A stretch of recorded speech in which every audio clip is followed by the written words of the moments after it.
पारादीप इफ्को परिसर sulphuric acid plant प्रतिष्ठा आसीथिबा केंद्र सरकार गृहमंत्री अमित शाह को प्रभु जगतरनाथ श्री जगन्नाथ फोटोचित्र जड़े साधारण जनता अर्पण करिथिबा बेले गृहमंत्री श्री जगन्नाथ फोटोचित्र को सादरे ग्रहण करने को नहीं निजक धन्य मन करने सह निजक गर्वित मन कर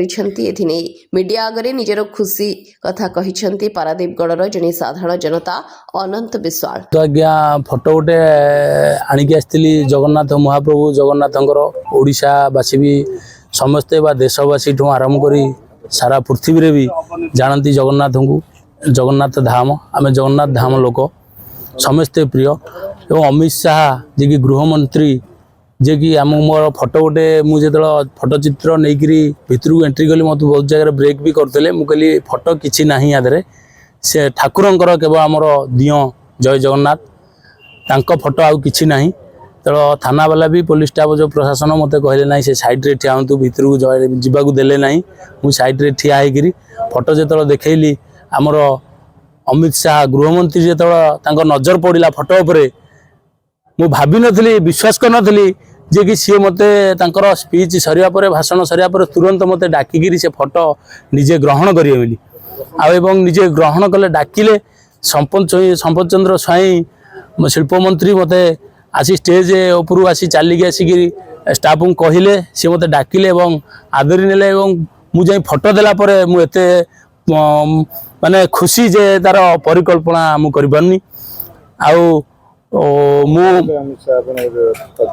मु दे सारिकी फिर रिटर्न करी सार मत जो पुणी डाकिले माने गृहमंत्री जे कि आमर भारतर गृहमंत्री अमित शाह से मत पचर डाकिए बोली मुझे स्वप्न भी भावी नी मत डाकिकी पुणी भी नाम भी पचारे एमती कहला आपका नाम क्या है मैं बोला आनंद विशाल जी ना ठीक है मैं बहुत और भी ज्यादा से और ज्यादा खुशी हो गया मेरा और जो खुशी रो आज परिकल्पना नहीं आउ मु भावुची माने मते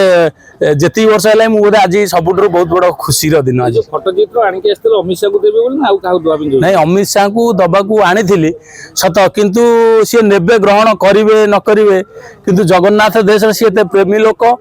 एवं आमर साधारण लोक नेबे मु भाभी नी जेहेतु साधारण लोक आज नेले सारा इंडिया भी देखुत ओडिशा सारा बासी देखुवे जे कि गृहमंत्री आसते जे कि गर्व अहंकार किसी ना सेमती किसी ना जे कि कौन सी मतभेद ना जे ये गोटे गरीब लोक कि ये लोक मोटो सांगे मिले मत जो पछरू पुणी डाकिकी भी हाथ मिले मु बहुत खुशी।